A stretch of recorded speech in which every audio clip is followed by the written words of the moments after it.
Midway upon the journey of our life, I found myself within a forest dark, for the straightforward path had been lost. And during my journey, as I made my way through the tangled labyrinthine paths of deception, looking for the center of truth, I met a brilliant woman who taught me many a flat fact. But out of all of her flat facts, it was one fact that struck a chord. She showed me the maps of old and asked me to find the key anomaly, the one error that all maps contained. I pointed to the varying representations of unknown land masses, to Hyperborea. She shook her head. No, find the glitch. We live on a flat plane. Our world is an electromagnetic terrarium, surrounded by an ethereal sea of water. And like all terrariums, after initial creation, they begin to form their own self-sustaining atmosphere. The sun and the moon journey above our flat realm in concentric spirals. There are 5 prominent circles of latitude, we are told. We have the Arctic Circle, closest to the center, the Tropic of Cancer at 23.5 degrees latitude in the northern hemisphere, the Equator at 0 degree latitude, the Tropic of Capricorn at 23.5 degrees latitude in the southern hemisphere, and the Antarctic Circle. The sun journeys from the equator at the March equinox up in concentric spirals to the Tropic of Cancer. When the sun is in this position, the northern hemisphere experiences summer and the southern hemisphere experiences winter. After which, the sun turns and begins making its way back to the equator. The word tropic stems from the Latin word tropicus, which means pertaining to a turn.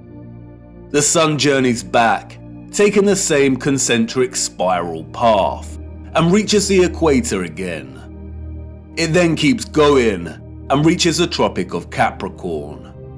When the sun is in this position, the southern hemisphere experiences summer and the northern hemisphere experiences winter.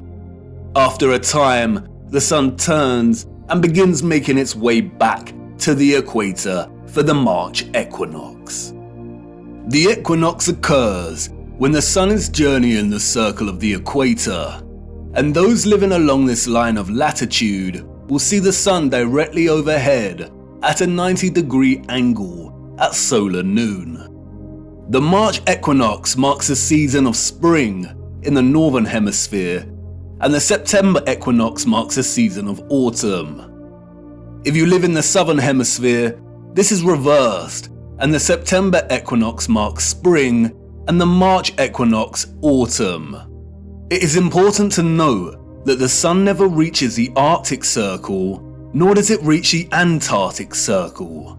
It never reaches the poles. It journeys to the tropic circles and then turns back. The point at which the sun reaches its most northerly and southerly excursion relative to the equator is called the solstice. Solstice comes from the Latin word solstitium, which means point at which the sun seems to stand still. And indeed, many do note that the sun seems to stop on the solstices. And this is because, in a sense, it does. It reaches the most northerly and southerly excursion and turns back.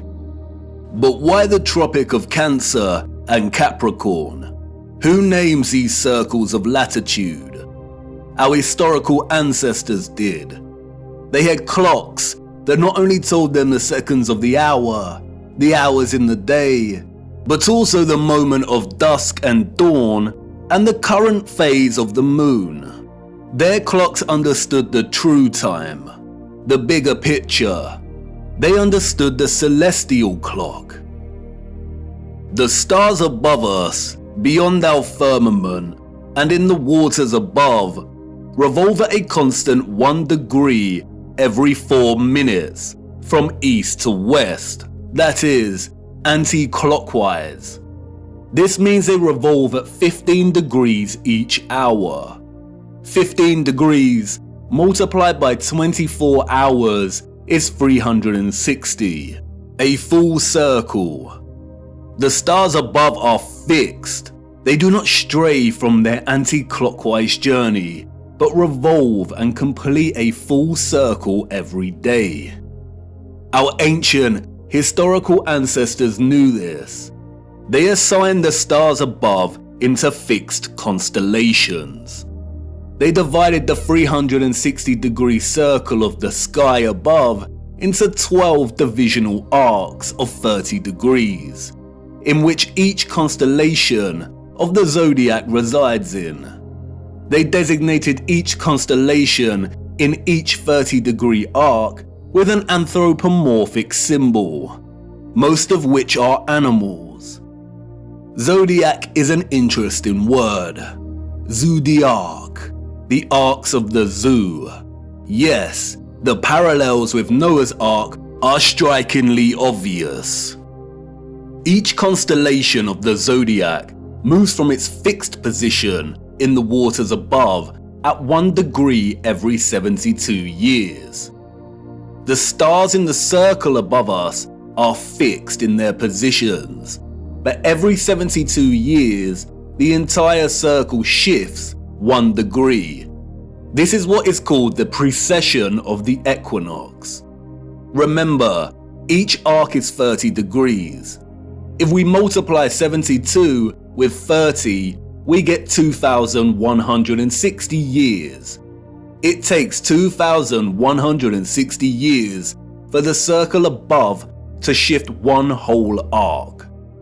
Astronomers call this an age, and this is what is meant by entering or the dawn of a new age. As Wikipedia tells us, the Tropic of Cancer and Capricorn were named such because many years ago, in the days before Christ, the days before BC, the sun was in the constellation of Cancer at the June solstice, and the sun was in the constellation of Capricorn at the December solstice. What does it mean for the sun to be in a given constellation during the solstice? It means the position of the sun in the sky at solar noon. Of course, during solar noon, we would not actually be able to see the stars in the firmament beyond. Therefore, to discern the sun's position relative to the constellations requires either 1, a thorough understanding of the stars and their positions above. Our ancient ancestors, we are told, created star charts and used devices such as astrolabes. Or 2, computer technology that is able to map and overlap the sun's position against the backdrop of the stars and constellations at solar noon. The sun's presence in the constellation of a given zodiac sign means exactly as it sounds. At solar noon, on the day of the solstice, the sun should be in front of a given constellation. Look closer at the zodiac wheel featured on the dial of these clocks. Here we see that both the constellations of Cancer and Capricorn are polar opposites to one another. These are the names of the 2 lines of latitude on the maps, and that we use to discern the sun's most northerly and southerly excursion above our flat plane. All historical cartographic world maps display both these circles of latitude as Cancer and Capricorn. We see it here on Mercator's maps, on the Ortelius, on the Rouge, on the Urbano Monte. Cartographic maps combine so-called science with aesthetics to communicate spatial information effectively. They strive to be accurate. And we still use this designation of Cancer and Capricorn for these circles of latitude on our cartographic maps today. Google Earth also uses these designations. But why? As Wikipedia states, when this line of latitude was named in the last centuries BC, the sun was in the constellation Cancer at the June solstice, the time each year that the sun reaches its zenith at this latitude. Similarly, when the Tropic of Capricorn was named, the sun was in the constellation of Capricorn at the December solstice.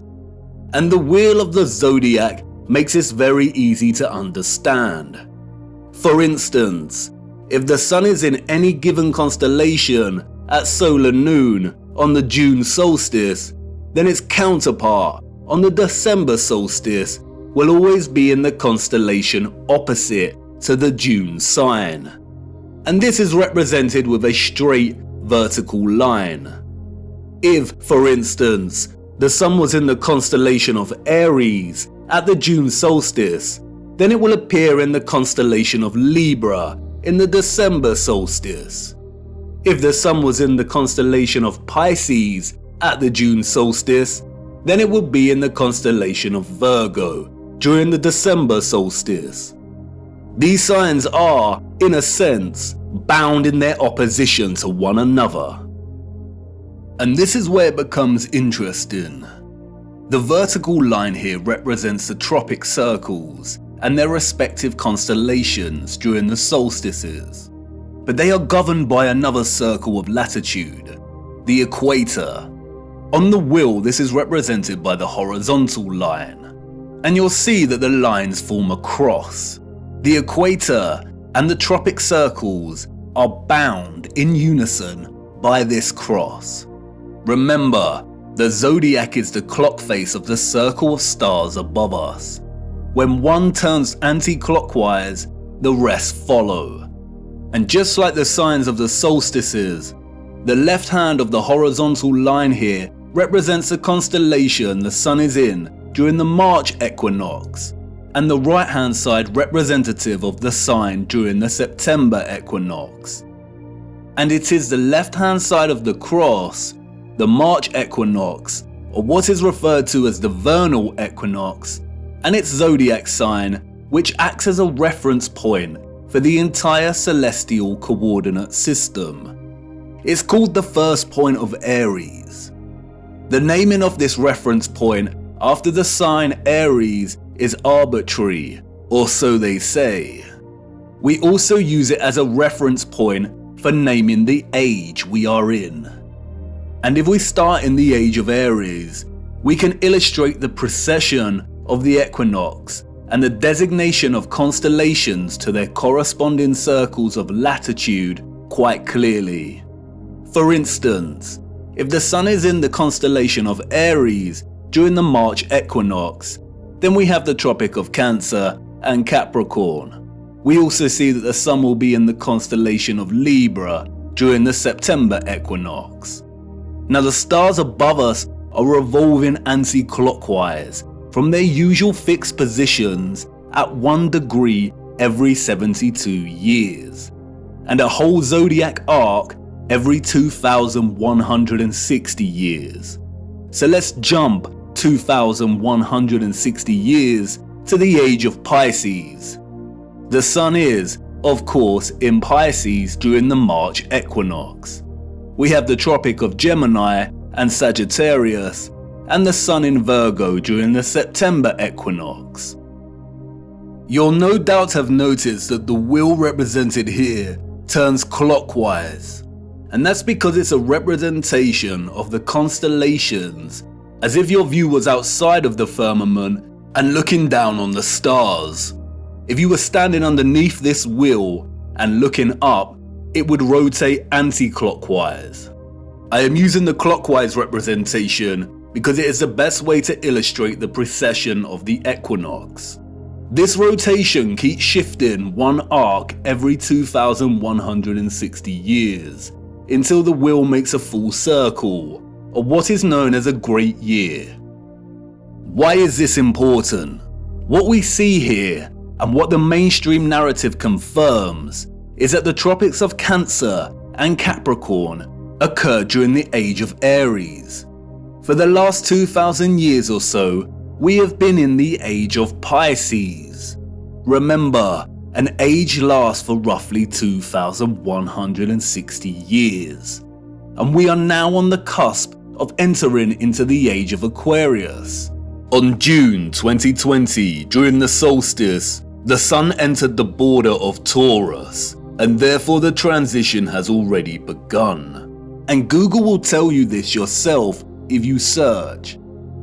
A new age, or a precession of 30 degrees into a new constellation on the March equinox, is not some new age, pseudo-spiritual fantasy of astrologists and yogis alike. It is an astronomical law of the stars above in the firmament, and you can track it yourself every equinox and solstice. It is a critical and integral component in the function of our realm.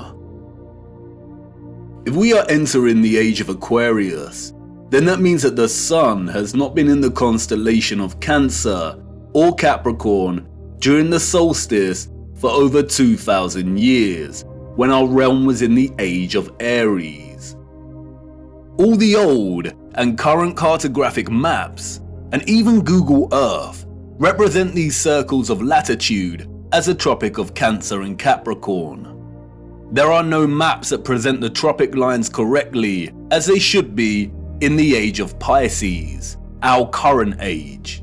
Wikipedia and other mainstream narratives of deception tell us that our ancient historical ancestors of horse and cart and copper chisels named these circles of latitude in the times of BC, and no one in the course of history that followed bothered to change the names of the tropics to their accurate designation. We are in the age of Pisces, and have been for over 2,000 years. The circles of latitude should be called the Tropic of Gemini and the Tropic of Sagittarius. And so what? What's in a name? But this brilliant lady, who taught me this flat fact, was patient. What's in a name? Everything. And until she said it, I didn't realize how stupid I'd been to overlook this. Maps are not just pretty projections of the landmass on Earth.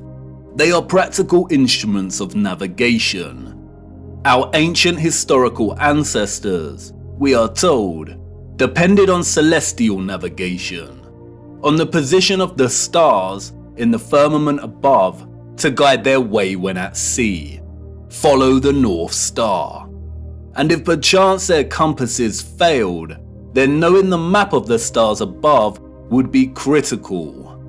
Believing that our ancestors just continued to use the designation of Cancer and Capricorn for the tropics that was established by their own historical ancestors, who belong to a different age entirely, is absurd.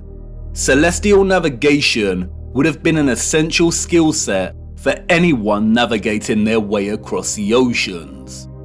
And if they did have advanced technology, like we have our computers and GPS systems, then would they really be that lazy and neglectful to not bother designating the tropic circles to their correct constellation titles? Did they really invest so much time building the most advanced astronomical clocks only to neglect their maps? No, they did not. All these historical maps present designations for the tropic circles of latitude that are well over 2,000 years old. Why? And why are we still using this designation today?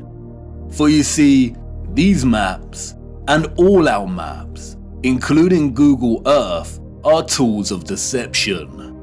Where are the maps from the age of Pisces? The maps of the last 2,000 years?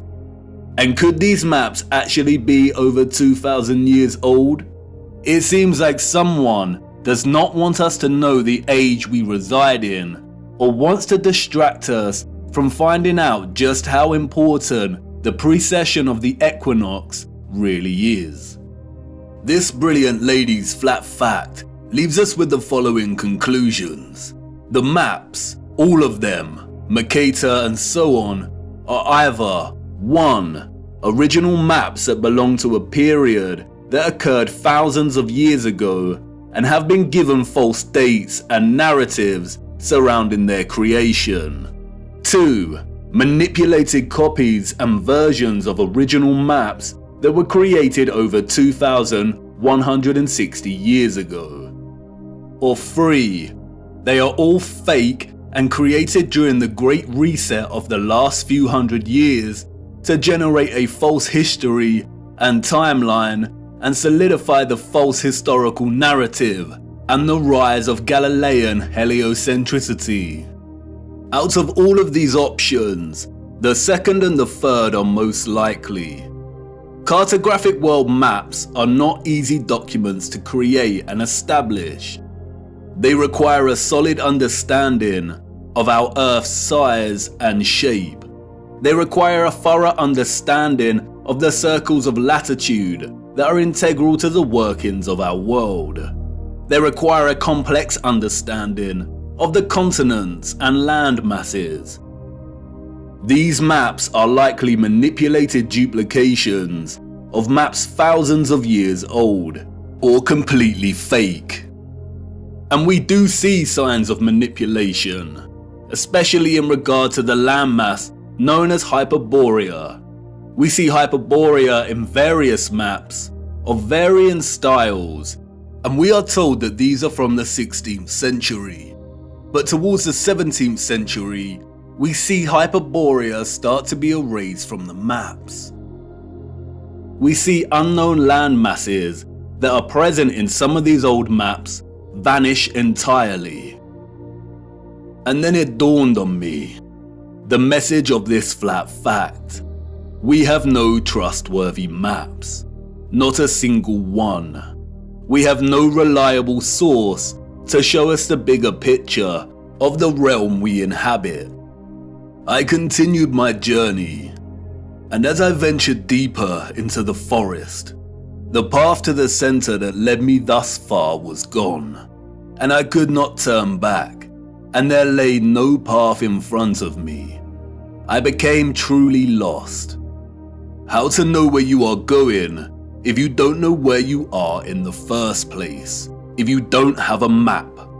All historical waymarks that I had invested some degree of trust in before were now completely unreliable and questionable. How much had been edited by the controllers?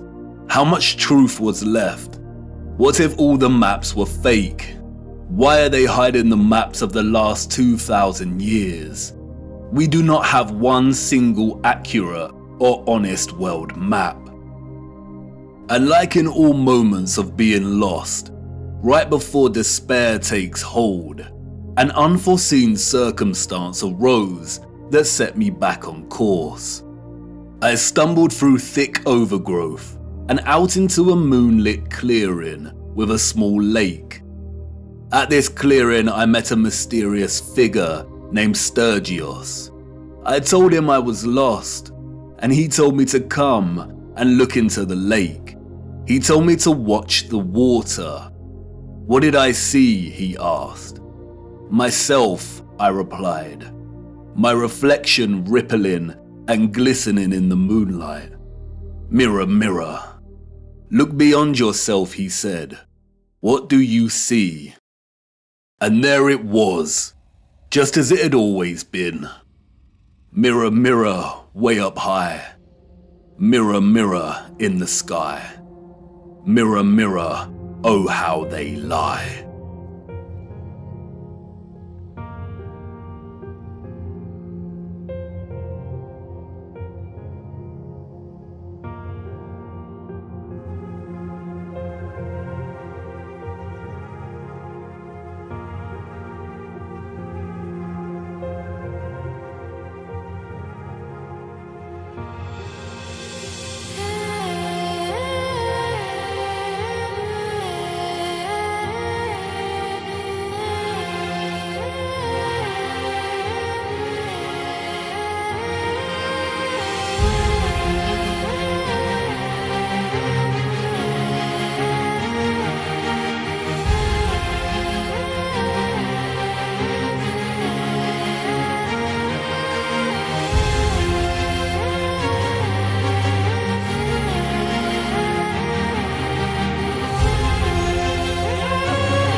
It cannot be. All this time, hiding in plain sight. A distorted, unreliable yet steadfast reflection. A quasi-photographic image of both our known world and what is this? This is the unknown world. Thank you, Sturgios, for all your work. Sturgios has mapped out each continent to the minutest detail. His work is meticulous. He has mapped time zones, seasons, flight paths and distances. The first true flat Earth map. And it is of utmost importance primarily due to the unknown landmass over here that Sturgios has named Terra Vista, after the Aberno Monte landmass of the same name. Why have we never heard of this land before? If the area here is our known world, then the realm is absolutely enormous. But wait a minute. Sturgios' presentation of our known world here maps the 5 prominent circles of latitude. We see the Arctic Circle, the Tropics, the Equator, and the Antarctic Circle. And Sturgios has mapped the Sun's concentric journey around these circles of latitude, mapping seasons and time zones with the utmost precision and accuracy. So what's going on? The Sun and Moon cannot journey the entirety of the land masses presented here because it would take too long. Does this landmass not have its own sun? Or perhaps the Moon is not a map of the greater realm after all. But not so fast. We need to spend some time breaking down Sturgios' discovery here. How the image on the face of the Moon was and is formed, when it was formed, and why are all questions that no one can answer. Nobody knows apart from the deceivers in higher places. But there are a lot of things hidden in plain sight that bring us a little closer to having a better understanding of this mysterious phenomenon. First of all is the nature of this image. It is a composite image. You are witnessing multiple images simultaneously when looking at the face of the Moon. And these images are akin to a type of X-ray photography. There is also evidently a lot of distortion and optical illusion present in these images. No one can offer an explanation as to how this composite image has formed, nor has anyone ever provided a satisfactory answer as to what exactly the Moon is. And rightly so, for if they could, we would not be in this mess in the first place. While most alternative views of the Moon's true nature are rooted in nonsensical theories, such as those dreamt up by many deceivers and boys who never grew up, and who like the idea that aliens created the Moon and there exist underground bases deep within its craters. There is one man, however, who spoke of the Moon in the years leading up to the space race in the 60s, and who offered a very sensible insight. In 1965, Professor R. Foster challenged the corrupt scientific complex by stating that landing on the Moon was an impossibility. It is an impossibility, according to Foster, because the Moon is plasma and not solid. Here is what he said in an interview. What is your theory? Well, it is by now rather more than a theory. 10 or 11 years ago, I stated to various scientists that the Moon is not a piece of rock, but it is a plasma phenomenon, a cosmic plasma, and that this fact will eventually be confirmed. I made certain predictions which were already confirmed in 1958, and the situation now is coming close to a complete confirmation. Scientific views expressed all over the world now that the Moon seems to be of a quite different nature of what was assumed. But the Americans and Russians are thinking of landing men on it. Well, that will never happen. Not on the Moon. On Mars, on Venus, on other planets, yes, but the Moon is definitely, as I assert, a plasma. Like most that speak out, Foster was most likely controlled opposition. Notice that he says it is possible to land on other planets, but not the moon. It is likely that it was his task to introduce a half-truth, that the moon is a plasma phenomenon, only for his claims to be, quote, debunked and proved wrong, unquote, a few years later, after they staged the moon landings. Since Foster's claim, however, our own access to technology in recent years has allowed us to investigate the moon in more detail. And through this we see over and over again varying instances of the moon behaving in a way that debunks a lie that it is a ball of rock. We see with our own eyes a semi-transparent moon, either at night or while there is still daylight. We see the sky through the moon. Sometimes it is even possible to see stars directly through the moon. Many have repeatedly demonstrated that moonlight is colder than the shade at night, and therefore it cannot be reflected sunlight as it possesses no residual warmth. We also know that spherical objects do not reflect light. By the laws of reflection, the light concentrates into a highlight point and does not reflect. You can also see frequent crescent moons when both the moon and the sun are within close proximity of each other, meaning that it is impossible for the sun to be casting the Earth's shadow onto the moon. So if the moon is a plasma phenomenon, then how could this be formed in the first place? It is in the appropriation and demonization of the symbol of the swastika that we find some very interesting insights.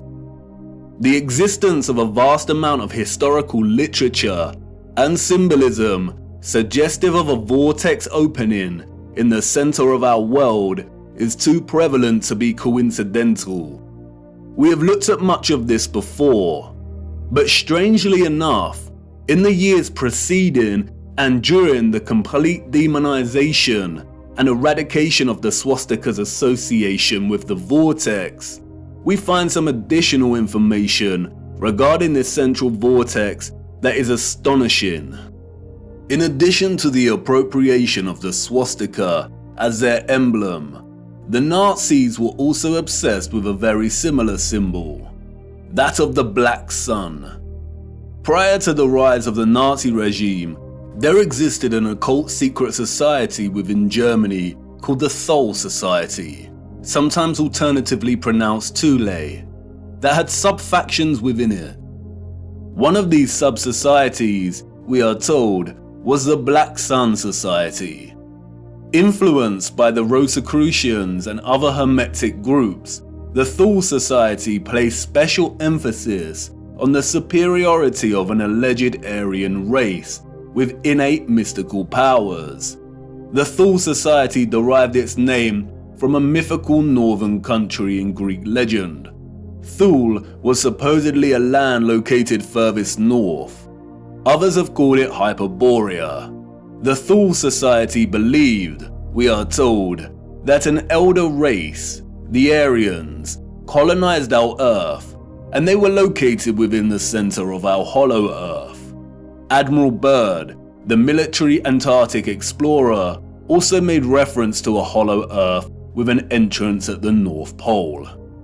The Lhfe Society also believed that the Black Sun was a big ball of primer materia that existed in the center of the Earth and emanated radiation in the form of real energy. This energy has many names. Some have called it Chi, astral light, odic forces, or orgone.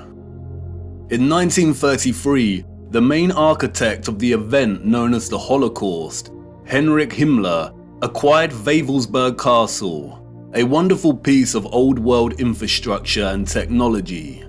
He supposedly remodeled the castle, and in doing so imprinted the symbol of the Black Sun into the marble floor of what came to be known as the General's Hall. Much of what has surfaced regarding the German secret societies before and during the Nazi regime is deliberate misinformation. carefully controlled with the sole intention of distraction and demonization. The misinformation regarding these societies has served to further fuel the UFO and alien agenda, which many, such as Jordan Lhfe, David Wilcock and Corey Goode, have since latched onto and promoted. They are part of a controlled opposition agenda. They are liars. The sole intention of disclosing information regarding German secret societies was to yoke together a ridiculous concept of a superior alien Aryan race existing within our world's northern core, or opening at the center, with maniacal dictatorship that resulted in gruesome genocide. Or in other words, to make them seem crazier than they already were. The controllers of our realm had to appropriate the swastika and eradicate its symbolic association with the Earth's central electromagnetic and physical vortex. And while I do not think there exists a black sun underneath us, if the notion of this seems absurd and far-fetched, just remember that the majority of the world's population have already accepted that there is some kind of dark sphere beneath them, acting as a source of our world's electromagnetic energy. Heliocentrism has convinced so many that inside their little blue ball hoax, there exists a spherical core of solid iron at a temperature of over 5,000 degrees. Their own black sun. Interestingly, they never represent this iron core with the metal's usual black or dark grey colour associations in their illustrations, despite telling us it is a crystalline sphere of solid iron.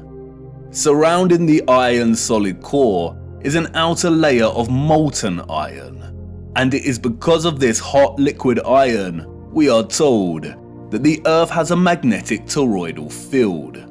And millions have accepted this, and these silly diagrams that resemble Satsumas, despite the hard fact that the furthest depth a human has ever drilled into the Earth is a mere 8 miles. The heliocentric model has to acknowledge an inner core energy source because it is in fact a reality, and our world cannot exist without it. It is likely that the notion of a black sun beneath us is more distraction, although it is not as absurd as the heliocentric Satsuma model. We will return to this later. What is important now, however, is that not only have we another instance of the concept of a black core at the center of our realm, and another reference to a central vortex and opening, but we also have reference to energy, or what the Thule Society called Vril, radiating out of this opening. And if this is truly the case, then we have a theoretical model in which both the formation of the sun and moon makes complete sense. What I am going to try and convey now is complex, and I will do my best, but I need you first of all to forget every model of our Earth you have become familiar with. Things may not make sense at first, but by the end it will. Let's start with the realm and the firmament, and then a central opening. And now let's incorporate our known world, as outlined on the moon by Sturgios. And finally, let's add the source, or electromagnetic coil beneath. Whether a magnetic rock or an electromagnetic coil, the source of our world's magnetic field is located at the center and beneath, and any source of intense electromagnetism would produce strong radiation. No one can say indefinitely, but it is highly likely that the concentrated plasma that we call the moon is a result of a unique form of radiation, similar to X-rays, that emanate from this source via an opening or vortex. X-rays, or very strong radiation beams, would, by the laws of physics, emanate from this central vortex in diverging straight lines. Like X-rays, they would also be invisible. The divergent beams would continue up until coming into contact with the firmament itself. X-ray beams differ from light beams and do not tend to reflect. X-rays are like a super powerful form of light, and because their wavelengths are shorter than ordinary light's wavelengths, it means their frequency is much higher. Because of this, X-rays can travel through objects that ordinary light cannot, and it means that X-rays are not reflected easily. There are not many materials that reflect, scatter, refract, or redirect X-rays. And while I'm not strictly saying that X-rays are the cause, any form of strong radiation beams would behave similarly. There do exist some materials that can reflect high energy rays, and it was a man named Lawrence Bragg in 1913 that discovered that crystalline structures reflect X-rays. That's right, crystalline structures, a crystalline firmament. Bragg reflection is used, for example, to focus monochromatic light, and there is a device called a monochromator that uses curved crystal mirrors to reflect X-rays to focus monochromatic light. Standard monochromators use a prism to break down the light. This is a very familiar image, and Wikipedia displays it for everyone to see. It is now associated with an infamous music album. What is the title of that album? They are telling us. This means we're right on track. Radiation beams reflected off of the crystal firmament would likely be redirected down, off-center, and into the ionosphere above our heads. The same ionosphere in which the ethereal electromagnetic energy was harvested from. It is here that the beams will converge and concentrate and generate the plasma phenomenon we call the moon. The idea of electromagnetic rays reflecting from the firmament and converging in the ionosphere may seem preposterous, but there are many homemade experiments you can conduct yourself to prove the power of concentrating light rays. As seen here, the rays of the sun reflected in the concave mirror are able to produce intense heat and start a fire. The reflected light rays focus into a point to generate energy. And remember, radiation beams akin to X-rays are much more powerful than light rays.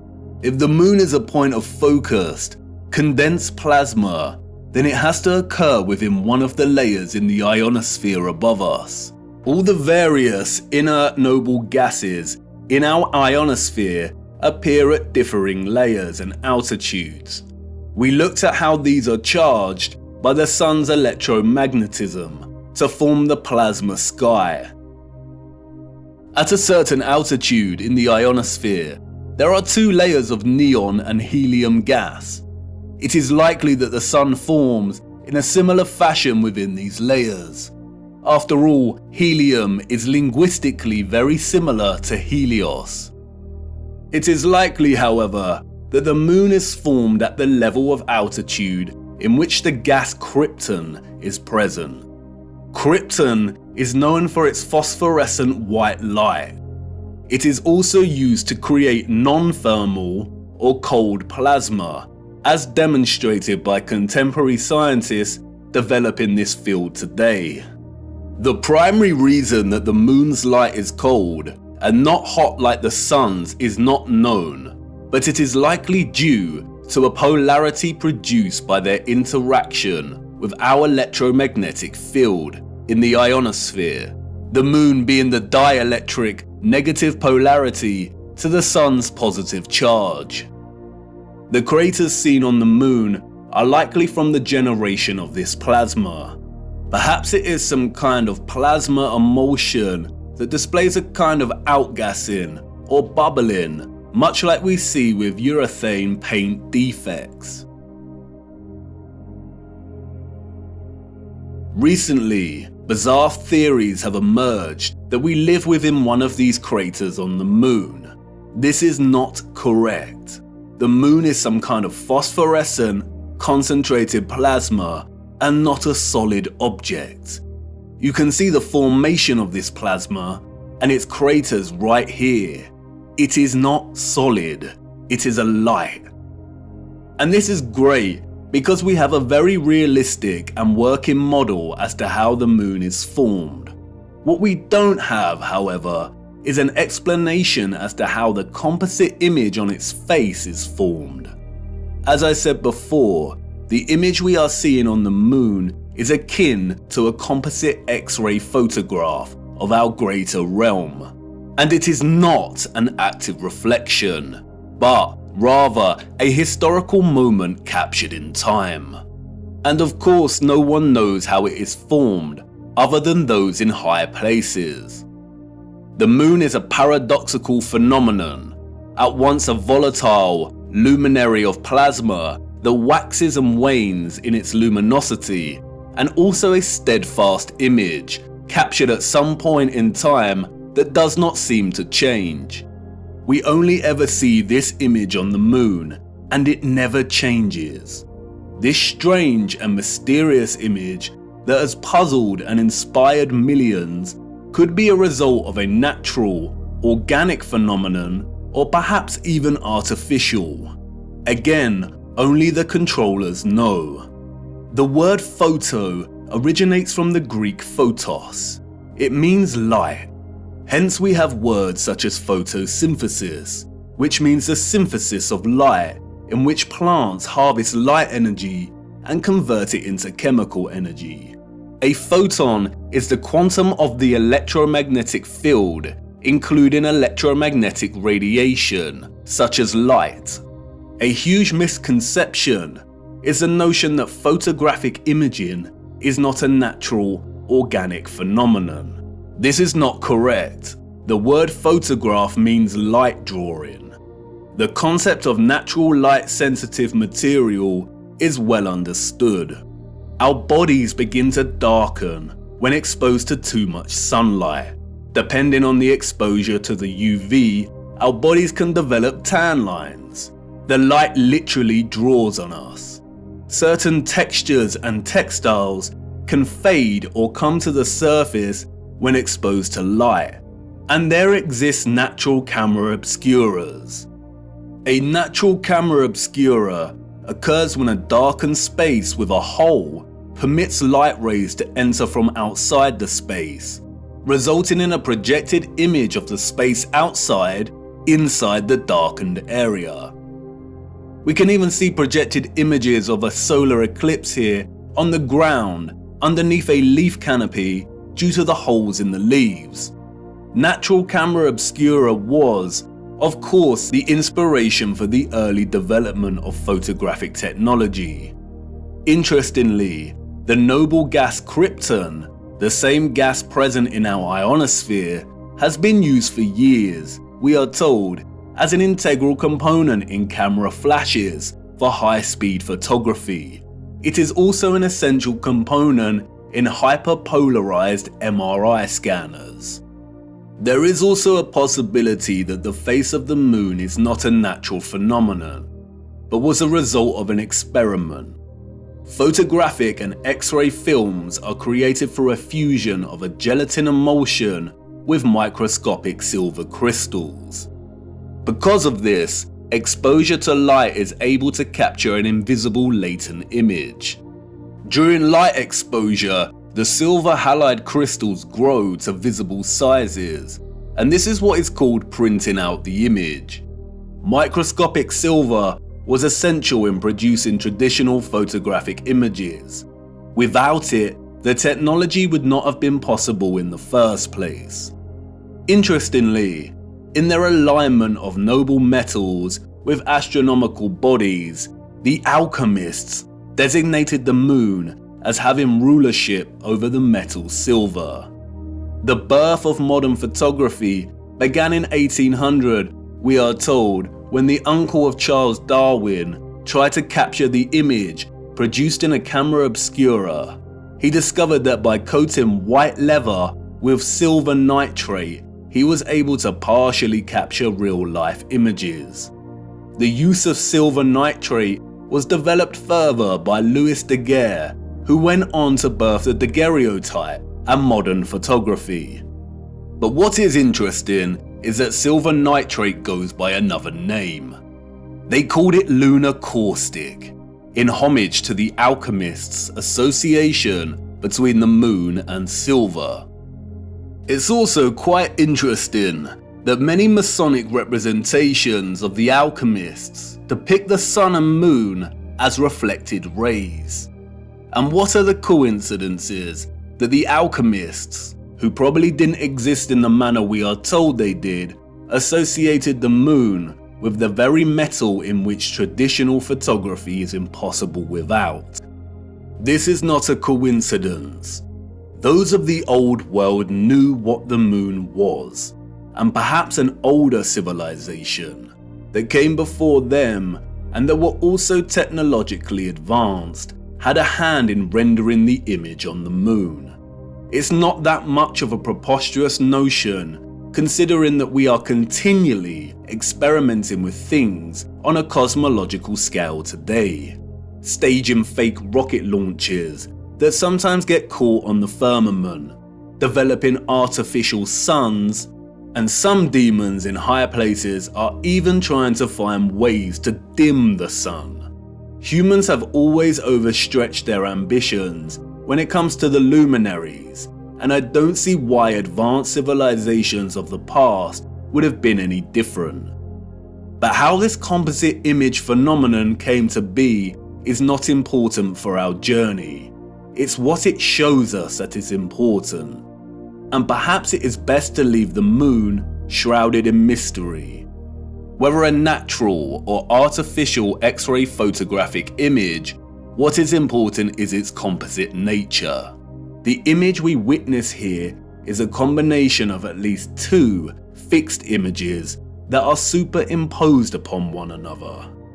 The first image we are seeing, as Sturgios' groundbreaking work has shown over and over again, is a skeletal outline of our realm's land masses, akin to an X-ray, and in a way we have never seen before. In this image, we see all the continents of land we associate with Earth, or what is more appropriately termed the known world, represented by the dark areas in the image. And we also see vast bodies of land and continents that we are completely unfamiliar with.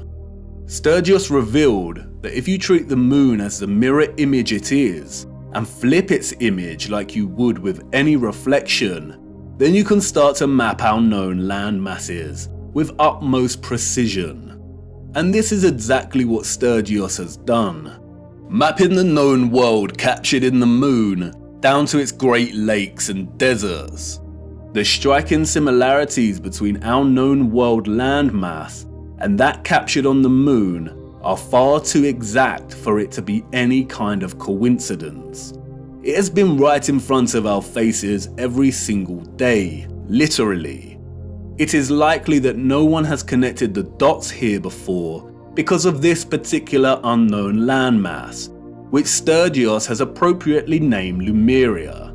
And this landmass is very important because we know that it does not exist anymore. Theories of Lemuria's existence as a lost continent have been around since the 19th century, with most plotting its location somewhere around the Indian Ocean. Those in the 19th century also spoke of another lost continent called Mu. They are one and the same thing. Old maps of Mu plot the land exactly where it is on the moon. And in 2007, Masaki Kimura discovered huge structures, including pyramids, castles, and roads, on the ocean floor, some way from Japan, a location very similar to where Lemuria is plotted here on the moon. The continent sunk years and years ago, and this is very useful because it means that this image is not an active reflection, but a moment captured in time before the continent sunk. The second image we are simultaneously witnessing in our moon is that of the firmament itself. Yes, you heard me right. The moon is the only known official image of our firmament. The face of the moon is a composite image, and we have to separate the images to fully understand what we are seeing. We have the landmass of the greater realm, and this is one image from one angle. And then we have another image from a different angle. I can only illustrate this by showing you. This specific area of the moon is primarily what gives the phenomenon its spherical 3D appearance. The heliocentric liars love this area of the moon, and they have used it as a weapon of deceit against us. It is not a crater with rays, like they tell us. Look closer. Really look. This is not the markings of a spherical object. It is the apex of the domed firmament from within the dome. Watch closely. This is the composite image on the moon, presenting both images simultaneously. And this is an interior of a hemisphere dome. And now, you see, if you align the central apex point of an interior hemisphere dome, then it becomes quite obvious. If you erase the remaining vector lines of the dome, then it becomes really obvious. And once you see it, it becomes very hard to unsee. It isn't a sphere. That is an optical illusion. It is the markings of a hemisphere dome. And not only is this the interior apex crown of the firmament, it is also a reflection of the center of our realm below. This area of the moon lends its spherical shape because of the so-called rays that emanate from it. But as you can see, it is an optical illusion. The rays are actually hemispherical ribs stemming from the dome's crown. This area in the middle of these ribs is not a crater. That is the vortex directly beneath the highest point of the dome. The controllers have named this area Tycho. It was given this name, we are told, by Jesuit astronomer Giovanni Riccioli in 1651. If it was not for Tycho, then the controllers of our realm would have a very hard time convincing millions that they lived on a giant spinning ball. And like with everything else, they have used Tycho to hide things in plain sight. For instance, another 17th century Masonic astronomer named Pierre Gassendi called it Umbilicus Lunaris, the navel of the moon, which is interesting as Norse mythology uses the same simile of the navel to describe Vergelmir, the whirlpool in the center of our realm. Arthur C. Clarke's Space Odyssey, one of the most famous science fiction novels of all time, features a crater on the moon named Tycho. In the novel, scientists find that there is a strong magnetic field emanating from the crater and discover that it is coming from a black cube monolith buried 15 meters within the crater. A black monolith, a rupes nigra, a magnetic black rock. If you separate the two images, then you can see clearly how they are in fact two images of two different angles that somehow have ended up superimposed on each other.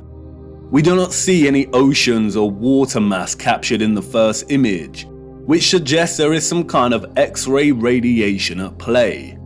We don't see the vortex at the center in the first image for this reason.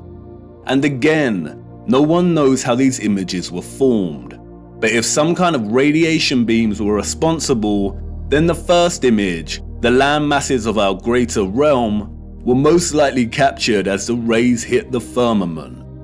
And as those rays were reflected into our ionosphere and began forming the plasma mass we call the moon, it is likely that the second image was captured. And that is the image of the firmament, of the structure existing above us.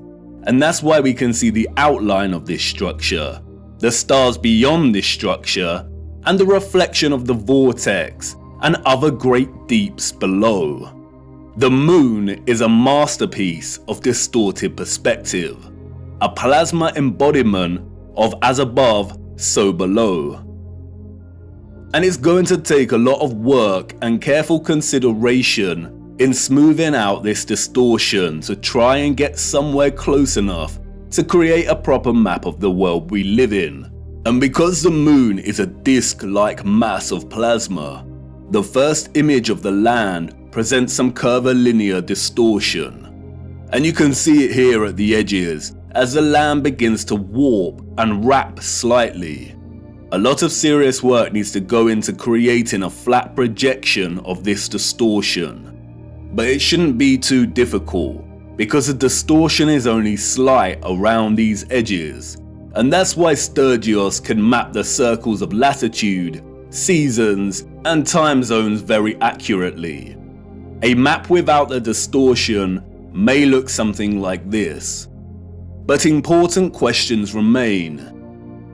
If the central vortex is absent from the land image on the moon, then why has Sturgios plotted the land we assume is Hyperborea over here, which is not in the center? And what about all this other land? The sun and moon cannot journey above all of this land, as it would take more than 24 hours to circle all of this, and we know the paths of the sun and moon. And the big one. The one you've been desperate to ask about since uncovering the only map we have. Where is the ice wall that you flat earthers constantly bang on about? Let's start with Hyperborea. And here's where many flat earthers may experience cognitive dissonance. Although Sturgios has plotted Hyperborea here, there is no proof that this is the true Hyperborea. There are a lot of different land masses in this region, and we cannot be sure.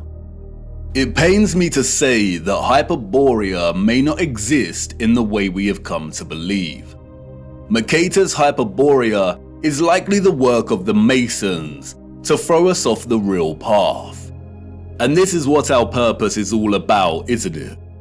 Digging for the truth is difficult business, and as we dig deeper, we come to realize that artifacts we found before may not be as useful or important as we first thought.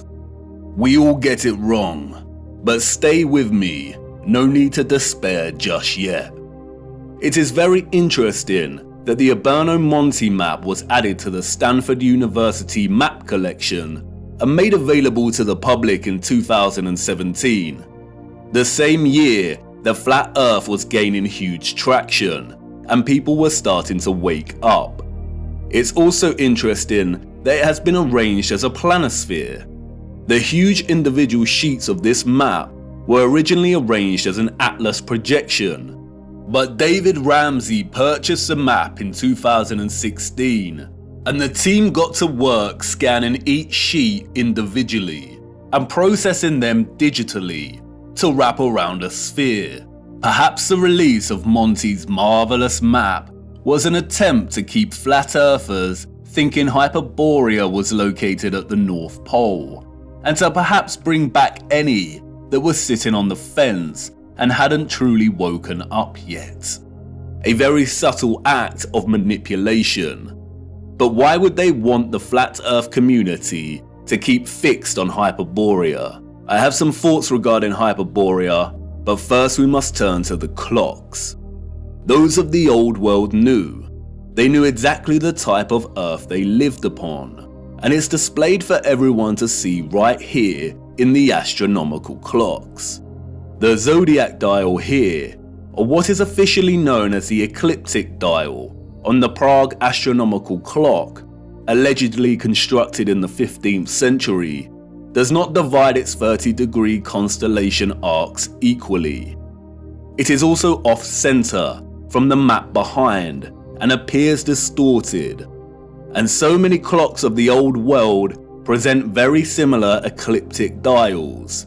But let's look a little closer at this magnificent Prague clock. As you can see, the zodiac dial contains a border that presents a series of vertical lines. These lines represent a chunk of 5 days. and each zodiac section represents a month. Those of the old world use this dial to track the seasons, the phases of the moon, and to present the date. But in a realm of perfect circles, why are 6 of the 30-degree arcs here represented within a smaller space than the other 6? They all contain 5 subsections, so why are they different? As you can see here, the Prague astronomical clock presents the land of Earth in the middle. Why does the ecliptic dial need to be bigger and off-center with the representation of Earth? The official liars of our realm, the satanic controllers, have an answer, of course. They tell us it is because the ecliptic dial is a stereographic projection. Stereographic projection is a mapping function that projects a sphere onto a plane. All maps are stereographic projections. We have no accurate maps. Wikipedia tells us that the ecliptic plane is projected onto the face of the clock, and because of the Earth's tilted angle of rotation relative to its orbital plane, it is displaced from the center and appears to be distorted. The projection point for the stereographic projection is the North Pole. In their fabricated heliocentric model, the Earth has an axial tilt of 23.4 degrees. The controllers needed to invent the axial tilt to justify the entire spherical lie, to justify the seasons, the vastly differing climates, and to justify the absolute fixed position of Polaris over the true geographic north.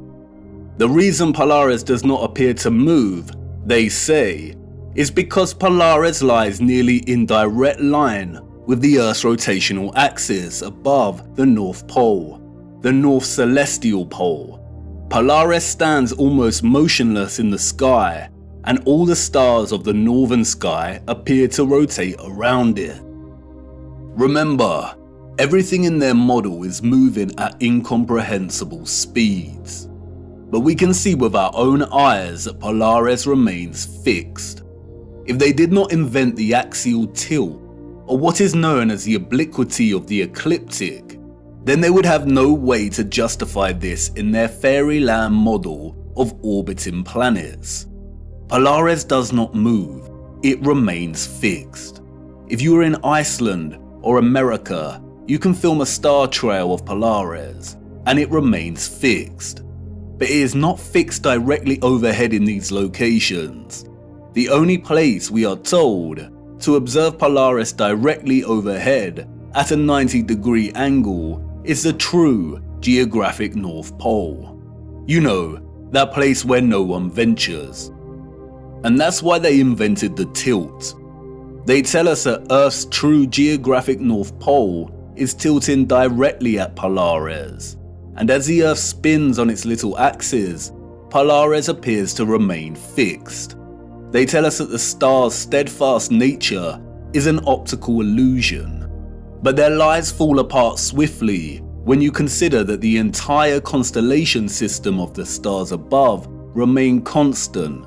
We always see the same stars and constellations. If Earth was spinning on its axis while orbiting the Sun, and the Sun was zooming through our galaxy, which is also moving in a bigger universe, would the precession of the equinox really be that predictable? Would the constellations of the tropic circles of latitude really appear with such consistency in union year after year at the solstice, or would it appear a bit more random? They are liars, and we all know that water does not lie. Resting water does not curve or convex. For you see, the satanic controllers are masterminds of reverse engineering. The celestial zodiac ecliptic dial is not a stereographic projection. The entire heliocentric model is reverse engineered science, and they had to start at Polaris and trace their steps back to ensure they justified its fixed, immovable position and made sure it was compatible with their globe. The Prague astronomical clock has been altered drastically over the last 200 years. It's suffered fires, been restored and altered. And you can see that here in the way the projection of the Earth behind the clock has changed over time from a flat map to a bulging, unsightly sphere. But look, when you align the ecliptic dial with the map of our greater realm, then this all starts to make sense. The zodiac constellations appear distorted, despite all having 5 equal subsections, because our location is limited within a portion of the greater realm, and this governs our observational perspective of the stars. The shape of this dial has nothing to do with an axial tilt. It is designed this way to reflect our known world within this magnetic field pocket. The realm is much larger, and therefore the firmament and circumference of the fixed stars in the water beyond is much larger than the circumference of our own magnetic field. Polaris is here, above the center. And this is so important. They tell us that our magnetic North Pole is separate from what they call true geographic north. Our magnetic North Pole is moving. How can that be? Is that just another one of their lies? No, it is not. It is a half-truth. They tell us over the course of a century, the magnetic North Pole has moved from its location just above Canada to near Greenland and is now en route to Siberia. It is moving fast. Why? The symbol of the swastika and the black sun offer some clues as to why. For years now, flat earthers have come to see the magnetic North Pole and geographic North Pole as synonymous, but they are not. As you know, the swastika symbolizes the vortex, but the black sun takes its symbolic message further. The central core circle here represents the iron core, the black sun, or what the fictional Mercator called the Rupes Nigra. But look closer.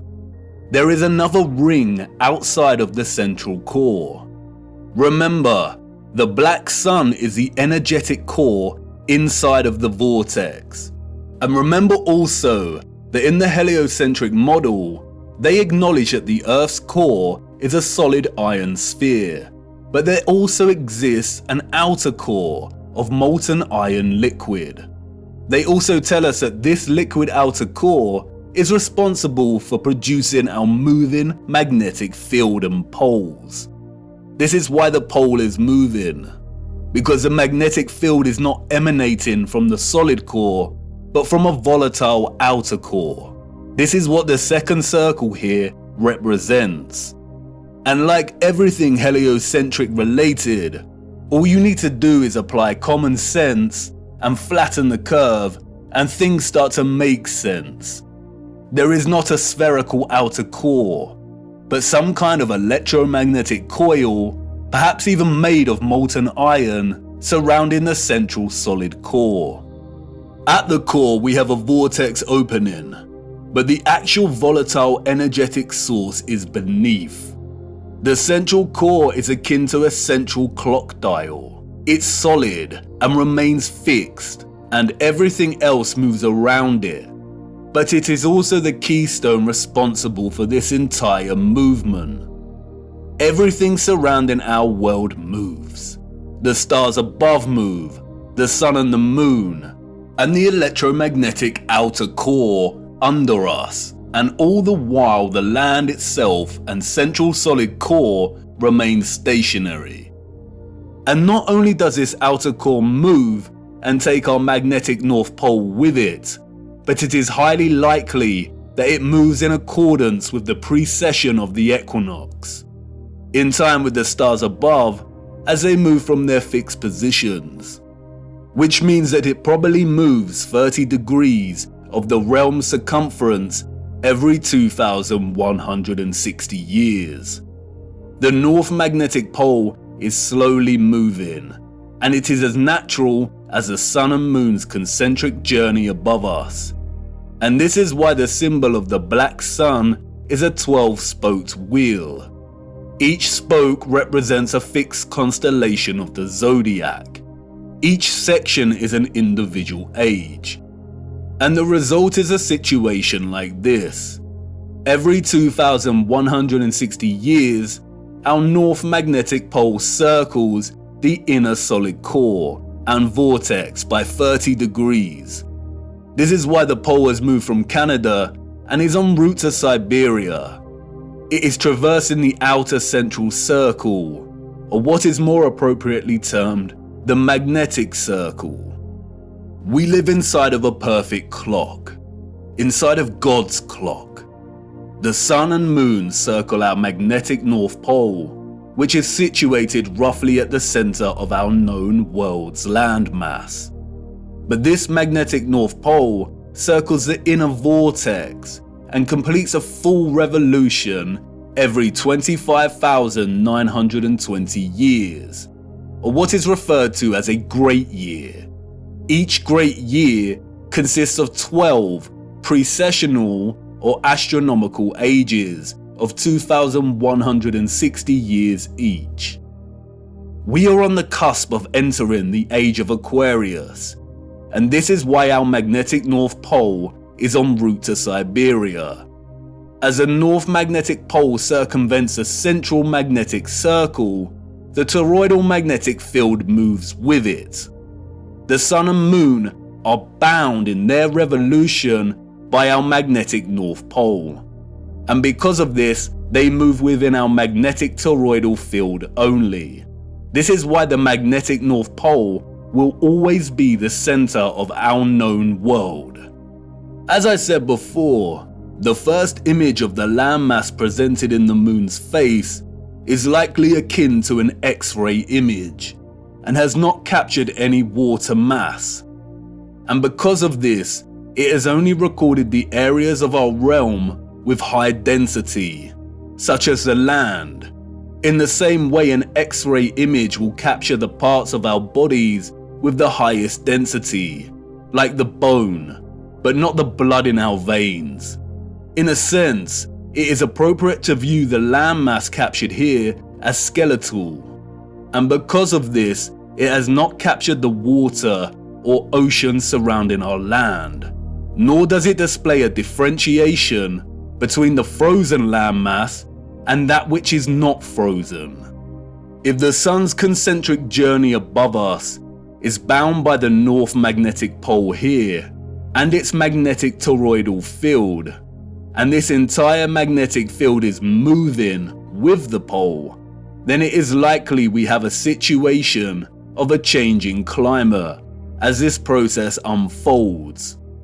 All areas outside of our magnetic field will inevitably be frozen and dark due to the lack of sunlight, and this is consistent with what some of the scriptures have told us. I saw the great rivers, and I came to the great river, and to the great darkness, and went to the place where no flesh walks. I saw the mountains of the darkness of winter. This is your ice wall, and it's not a constant, fixed wall. It is continually melting and refreezing with the revolution of the pole over the course of a great year and each astronomical age. Do you now understand why they are terrified of the ice melting, of our Earth supposedly heating up, and why this demonic joke of a man wants to dim the sun? They are using natural climate change due to the rotation of the magnetic pole to justify a whole host of useless measures and money laundering. They are terrified because they are on the verge of losing all control of the narrative. We must save the precious Antarctica from melting, the last unspoiled place on Earth. But as you can see, there is no landmass for us to call Antarctica. It is a complete lie. When they refer to Antarctica, there is only the Antarctic Circle, and a lot of the footage at the so-called Antarctica could have been taken at any location around this circle. As you can also see, the land masses of South America, New Zealand and Australia all fall within close proximity to the outer edge of the greater world map, and would therefore be within close proximity to the foundations of the firmament itself. This is most likely the reason there is heavy military presence in these regions. The changing climate, the melting of the Antarctic Circle, is as natural as day and night. It is a macro process of the larger clock we live within. We have already discussed how the constellations that the sun is in during the equinox and solstice form a cross on the zodiac wheel when signaling the age and tropic designation. We'll look closer at the Prague clock again. The central dial of the clock is placed within the center of our magnetic field, and the sun and moon move within this field. Our magnetic field is off-center from the overall greater realm. It isn't an even cross, but a true cross, or what is now referred to as a Latin cross or crucifix. We live within the crossbeam of the cross. And in case you hadn't noticed, our magnetic field pocket within the greater realm also forms a crescent moon. Not the type of crescent moon associated with the alchemical mercury and silver, but this kind of crescent moon. The same symbol that the controllers appropriated and redesignated to represent nobility. The cross and crescent are natural expressions inherent in the workings of the timepiece we live within. They are natural expressions of God's clock. And we got it wrong. Polaris is not situated 90 degrees above our north magnetic pole, in the region we call the Arctic, home to Greenland and Iceland. Polaris rests above the vortex at the center of the greater realm. And this is where the distinction between geographic cardinal directions and magnetic directions needs to be emphasized. When we travel across our known world, or the land within our toroidal magnetic field, we use a magnetic compass, and the magnetic pole is in the center. That's why when we travel from west to east, we go in a circle, and when we travel north, we go towards the center, and when traveling south, we move directly away from the center. However, there also exist geographic cardinal points. And what do the scriptures have to say about this? It's right there in Enoch's reference to the 4 quarters of the world. Our magnetic field, according to Enoch, lies in the geographic north of the greater realm. And the first quarter is called the east, because it is the first. And the second, the south, because the Most High will descend there. And the west quarter is named the diminished. And the fourth quarter, named the north, is divided into 3 parts. First of them is for the dwelling of men. The second contains seas of water, the abysses and forests and rivers, and darkness and clouds. And the third part, the garden of righteousness. The vortex is in the center of the realm, or what is more appropriately termed true north. The X-ray image of the land on the moon map does not display this vortex, but, as discussed, it is present in the second image of the firmament. At the crown of the firmament, we see it reflected, the navel of the world. It could be that the garden of righteousness that Enoch refers to, and what is also known as Hyperborea, is located right where Sturgios has plotted it. But this land is not the true north or central vortex. That can only exist in the center. And as stated before, there is some curvilinear distortion present in the composite image on the moon's face. I have used my little colourful map here strictly for illustrative purposes. I am not a map maker, but I did attempt to smooth some of this distortion out. Let's hope Sturgios tackles the distortion.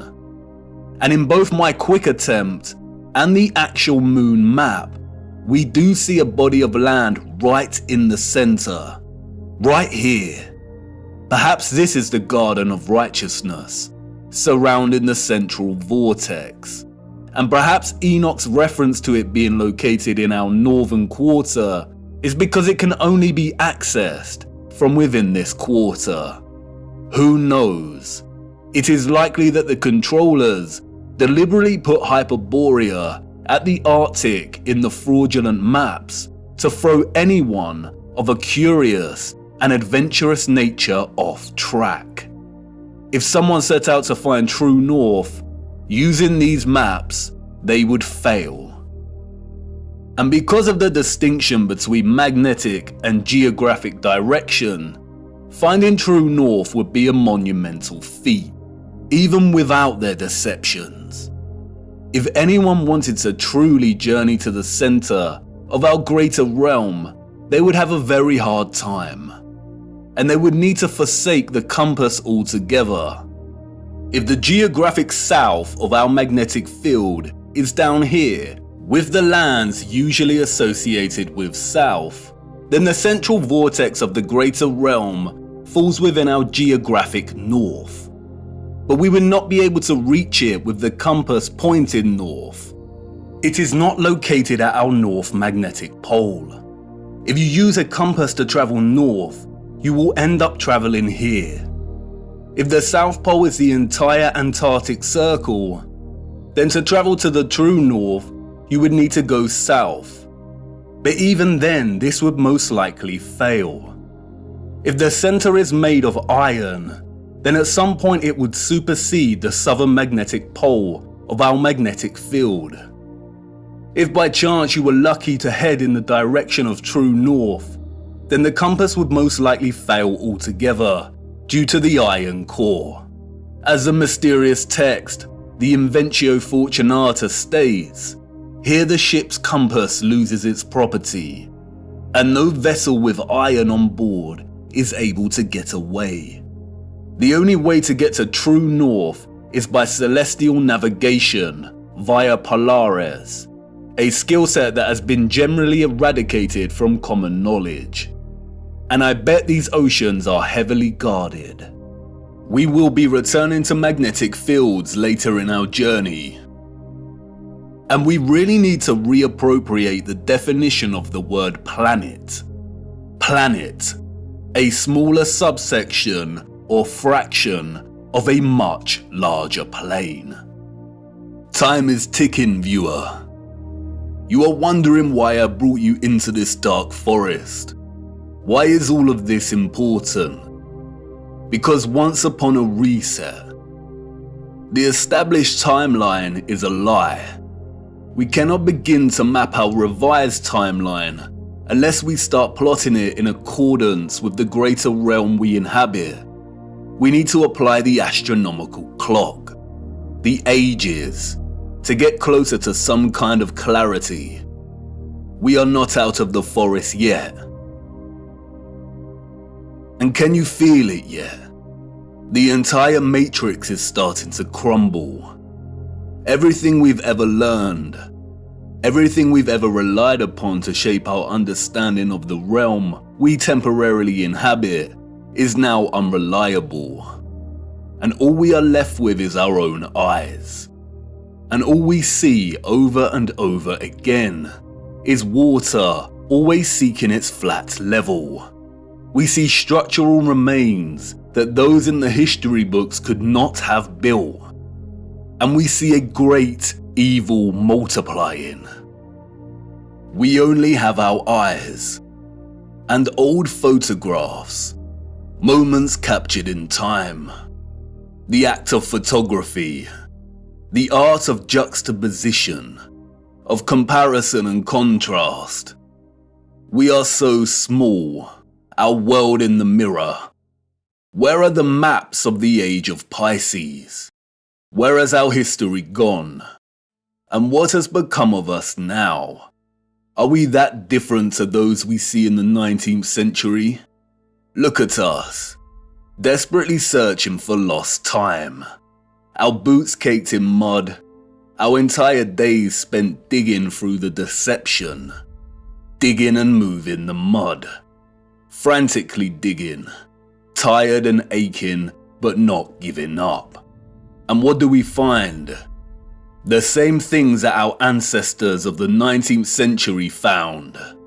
Glimmers of glory, of beauty, of pain, and wonder that remain stubbornly silent, offering no explanation for its existence or how it came to be. Old photographs and such glory. I haven't shown you just how impossible these structures are yet. The only thing these people have ever built is the lie, brick by brick, and I need to show you how they did it. Our world in the mirror, once upon a reset. There have been many great resets during our realm's history, all very different in nature. We need to look at all of them. How to reset time, to wind back the clock. The death and dawn of a new age. This was not the first reset, nor is it the last. It is happening again right now. Empty cities, such quietness. There is a war going on back home, viewer, and most haven't even realized. A peculiar and irregular type of war. Silent warfare, information warfare, biological warfare. A war as old as time itself. A war between the forces of light and those of darkness. And we're caught in the middle, on the cusp of the dawning of a new age. A war for Aquarius, the water bearer. Watch the water.